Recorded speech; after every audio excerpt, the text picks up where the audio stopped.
En France, je vais te dire, je sais qu'il y a certains coins, ouais, s'il y a des mecs qui voudraient m'attraper, ça je le sais. Mais je leur souhaite bien du courage. Non mais, parce que le mec qui te menace, il fera rien. Le jour où il y a un mec qui veut me choper, je vais pas le savoir. Et je vais me chier dessus, comme n'importe quelle autre personne qui s'arrivera.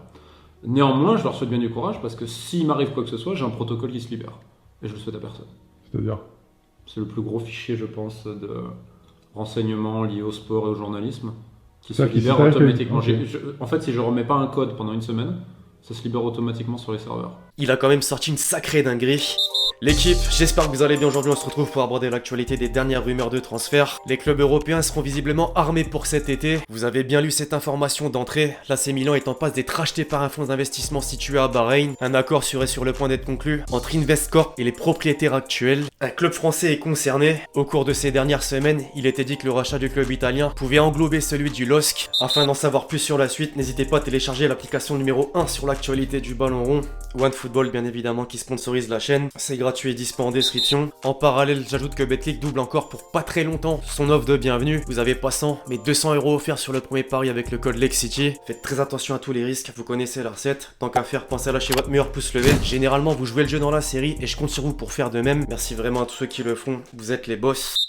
On entre dans le vif du sujet désormais, l'équipe en France, pour commencer aujourd'hui avec le Paris Saint-Germain et les nouveautés autour du dossier Mbappé. Le feuilleton continue. Récemment, plusieurs sources laissaient filtrer que le président de la République en personne jouait directement un rôle pour le convaincre de prolonger dans la capitale. RTL a confirmé cette information. Un lien serait tissé entre eux depuis 4 ans et l'hypothèse d'un départ au Real Madrid paraît bien moins évidente qu'il y a quelques semaines. Des médias réputés, à l'image de Sky Sport, vont désormais dans ce sens. Pour reprendre les propos relatés, je cite, à ce stade, la tendance est à une prolongation. Dites-vous que certains sont encore plus affirmatifs et balancent carrément des chiffres. Selon un journaliste espagnol de la Radio Copé, le PSG prépare un nouveau contrat XXL d'une durée de 2 ans avec un salaire de 40 millions d'euros l'année, ainsi qu'une prime à la signature de 150 millions. En parallèle, le très célèbre Di Marzio est allé à l'encontre de toutes ces avances et parle d'un accord verbal avec la direction madrilène. Un bail de 5 ans à 50 millions d'euros par an et une prime de 100 millions est évoqué. Néanmoins, Foot Mercato a démenti. Au même moment, Santiauna révélait que les dirigeants parisiens discutent avec l'entourage d'Nkunku. Étant proche de Kiki, il pourrait être un argument de poids en cas de retour dans son club formateur. Finalement, beaucoup de choses sont dites, mais rien ne ressort véritablement sans que le principal intéressé se manifeste. Et en résumé, Mbappé n'a toujours pas pris sa décision malgré les discussions existantes de part et d'autre, comme l'atteste Julien Ménard. Les dirigeants parisiens n'ont pour autant pas arrêté d'étudier les pistes offensives et la liste s'élargit. À en croire deux Athletic, Paris a coché le nom de Darwin Nunez et fait partie des principaux prétendants dont Chelsea, Manchester United et le riche Newcastle depuis peu. Les Magpies auraient même formulé une offre de 60 millions d'euros. A noter que les Aigles espèrent récupérer 150 millions d'euros lors du prochain mercato et cette somme atteint déjà plus du tiers de l'objectif. Les performances de l'attaquant uruguayen avec le Benfica ne sont visiblement pas passées inaperçues. Le probable champion de France 2021-2022 devra bientôt faire des choix forts à tous les niveaux,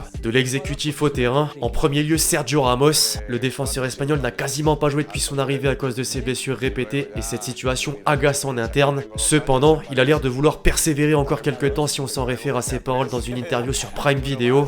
Je cite, j'aimerais jouer entre 4 et 50 plus au haut niveau puis vivre une autre expérience. J'ai 2 ans à Paris, on va essayer d'en faire 3, puis on verra. Tant que le physique tient, je pense réussir à garder l'esprit concentré. Concernant l'organigramme, maintenant, un gros ménage était pressenti après la déroute en 8ème de finale de Ligue des Champions et les rumeurs ont fusé. Dans la perspective d'un départ de Leonardo, de nombreuses options sont apparues pour le poste de directeur sportif, entre Paratici, Edwards ou encore Monkey plus dernièrement. Le rêve reste de collaborer avec Wenger pour former un duo de choc avec Zidane. Le Parisien a rapporté ce matin que Doha va prochainement annoncer l'entraîneur qui dirigera l'équipe pour les saisons à venir et il y a 2 certitudes sur Zizou. Il est la priorité et a déjà rencontré la direction. Or, la suite de sa réflexion est inconnue. Des échos disent que ses intentions se sont refroidies et que l'équipe de France l'intéresse davantage. L'avenir de Pochettino semble d'ores et déjà loin du PSG. Par contre, sa destination suivante est difficile à déterminer puisque Manchester United a tranché. Les Red Devils sont en passe de finaliser la nomination d'Erik ten Hag. La presse n'a pas perdu de temps pour la coller au logo du club mancunien avec un oui synonyme d'accord. Le Hollandais de 52 ans attend toutefois de répondre aux rumeurs avant la fin de saison à l'Ajax. Je cite, nous parlons du jeu, pas de rumeurs. Je veux parler du jeu, il nous reste des finales à jouer. Je vous dirai pas si c'est vrai ou non. Si les journaux n'avaient pas suffisamment convaincu, Ralf Rangnick a confirmé à demi-mort prenant son potentiel successeur. Je cite, nous savons tous que c'est un bon manager, qu'il a fait du bon travail à l'Ajax et aussi dans d'autres clubs. Mais pour l'instant, ça n'a pas de sens de vous dire ce que je pense d'un autre entraîneur. Je sais pas si l'affaire est conclue. Ma réponse est la même que celle d'Erik ten Hag. Je me concentre sur le match de demain. Saint-Germain. À présent, des questions se posent sur le marché des transferts qui arrive avec la nouvelle tête. En Angleterre, plusieurs quotidiens se joignent sur le fait que Ronaldo n'est pas compatible dans sa philosophie de jeu et sera poussé vers la sortie. Le cas Pogba interroge également. La Pioche a posé un doute en affichant sa lassitude personnelle et collective récemment en interview. Cependant, la direction mancunienne veut lui offrir un pont d'or afin qu'il devienne le joueur le mieux payé de Première Ligue. A noter que le Paris Saint-Germain l'a toujours dans son viseur, idem pour la Juventus, bien que moindre dorénavant. Les Bianconeri sont décidément prêts à tout pour se renforcer et épauler Vlahovic. Tuttosport parlait de refondation récemment. 3 joueurs sont ciblés, Zaniolo, Jorginho et Raspadori. Sassuolo est susceptible de perdre beaucoup d'éléments au profit de concurrents directs en Serie A. Naples a des vues sur Traoré, tandis que Berardi est considéré comme idéal pour l'AC Milan. L'Inter a plus de chances d'enrouler Scamacca, le serial buteur. D'ailleurs, tant qu'à faire, les Bleus et Noirs n'ont pas oublié Dybala. La Joya n'a toujours pas prolongé son contrat et Paredes pourrait être approché.